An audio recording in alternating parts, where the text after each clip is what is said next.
জাতীয় কবি কাজী নজরুল ইসলামের স্মরণে তাকে অন্তরের অন্তরস্থল থেকে আন্তরিক মোবারকবাদ এবং গভীর শ্রদ্ধার সাথে স্মরণ করছি। কবি কাজী নজরুল ইসলাম ছিলেন বাংলা সাহিত্যের উজ্জ্বল নক্ষত্র, যার সমতুল্য আজ অবধিও কেউ আসেনি। সম্ভাবনা রয়েছে যে হাজার বছরের মধ্যেও জাতীয় কবি কাজী নজরুল ইসলামের সমকক্ষ কেউ আসতে পারবেন বলে মনে হয় না। কাজী নজরুল ইসলাম ছিলেন সাম্যের কবি, তিনি ছিলেন দ্রোহের কবি, তিনি ছিলেন মানবতার কবি, প্রেমের কবি, ইসলামী রেনেসার কবি, সব মানুষের কবি, সব জাতের কবি। তিনি দারিদ্র্যপীড়িত মানুষের কবি। কাজী নজরুল ইসলামের পদচারণা নাই কোথায়, কোন শাখায় তিনি কাজ করেন, সব বিষয়েই তিনি লিখে গেছেন।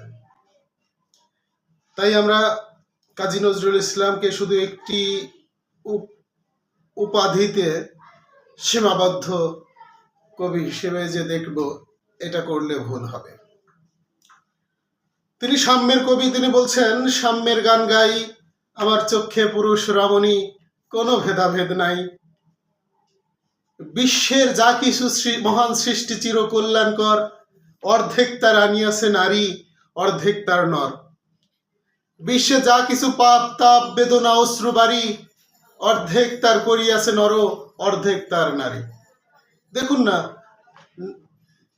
তার যে আবেদন, নারী এবং পুরুষের মধ্যে সমতার কথা তিনি আজ থেকে শতবর্ষ পূর্বেই লিখে গিয়েছিলেন, উপলব্ধি করেছিলেন।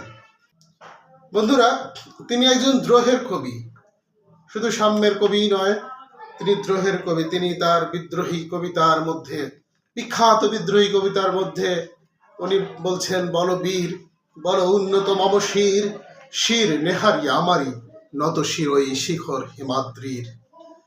শেষে যে বলছে, আমি মহা বিদ্রোহী বীর, বিশ্ব ছড়ায় উঠিয়াছি একা, বিশ্ববিধাত্রীর। কবি নজরুল ইসলাম মানবতার কবি। মানবতার কবি হওয়ার কারণে, তিনি সব মানুষের কবি হবার কারণে তিনি আমার কৈফিয়ত কবিতার মধ্যে সমস্ত উত্তর দিয়ে গিয়েছেন। বলছেন, অরে ভাবে আমি বড় নারী ঘেঁষা, নারী ভাবে নারী বিদ্বেষী, বিলেত ফেরনি প্রবাসী বন্ধু কনেই তব বিদ্বেষী। বটি তোরে দাদা, আমি মনে ভাবি কোষে কোষে হৃদ পেশি, দোকানে চশমা টিয়া ঘুমানো, দিব্যি হতেছে নিদ বেশি।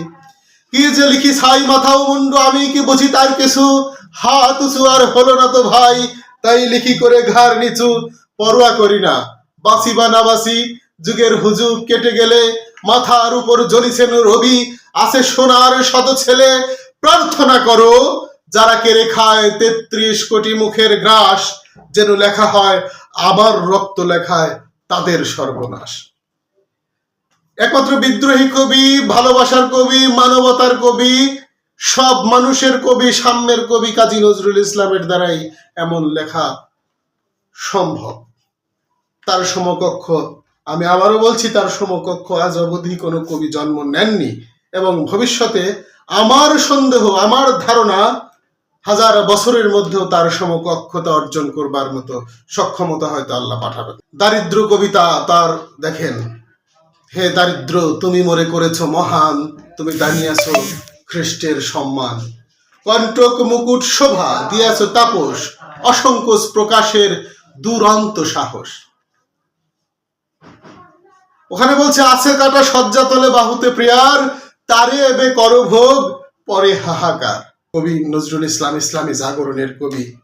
তিনি ইসলামের জাগরণের জন্য, মুসলিমের জাগরণের জন্য বাজিছে দামামা, বাঁধরে আমামা, শির উঁচু করে মুসলমান, দাওয়াত এসেছে নয়া জামানার, ভাঙা কিল্লায় ওরে নিশান, মুখেতে কলেমা হাতে তলোয়ার, বুকে ইসলামী জোশ দুর্বার, হৃদয়ে লইয়া এশক আল্লাহর, চল আগে চল বাজে বিশান, ভয় নাই তোর গলায় তাবিজ, বাধা আছে পাক কুরআন। নজরুল ইসলাম উমর ফারুক কবিতায় অসাধারণ শিল্পের পরিচয় দিয়েছেন, ভাষার গাঁথুনি দিয়েছেন, ভাষা জাদু দেখিয়েছেন, ছন্দের জাদু দেখিয়েছেন। শাতিল আরব কবিতা, এরকম অসংখ্য ইসলামিক কবিতা রয়েছে, ইসলামিক গান রয়েছে। তোরা দেখে যা আমি নামায়ের কোলে, একন মধুর শরাব দিলে আল আরাবি সাকি, এরকম ইসলামী আধ্যাত্মিকতার কবি তিনি। আধ্যাত্মিকতার জগতে তার বাক্যচয়নের, তার বোধের পরিব্যাপ্তি অনেক আলেম ওলামা পর্যন্ত অনুভব করতে পারেনি মনে হয়। তিনি বলছেন আল্লাহ পরম প্রিয়তম মোর, আল্লাহ তো দূরে নয়, নিত্য আমারে জড়াইয়া থাকে, পরম সে প্রেমময়। এই যে এই কবিতার মধ্যে যে আধ্যাত্মিকতা তিনি রূপায়ণ করেছেন, সেটি সাধারণ কোনো আলেমের মধ্যে এটা বুঝে ওঠা খুবই কঠিন ব্যাপার হয়ে দাঁড়িয়েছে। আসলে প্রেমের কবি, তার প্রেমের আবেদন দেখুন। তার একটি গানের মধ্যে এইভাবে বলা হচ্ছে যে, মোর প্রিয়া হবে এসো রানী, দেব খুপায় তারার ফুল।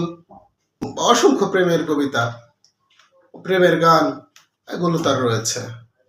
তাই আমরা বলতে চাই, জাতীয় কবি, আমাদের প্রাণের কবি, আমাদের দ্রোহের কবি, বিদ্রোহের কবি, বিদ্রোহী কবি কাজী নজরুল ইসলামের প্রতি আবারও অতুলান্ত শ্রদ্ধা জানিয়ে শেষ করছি।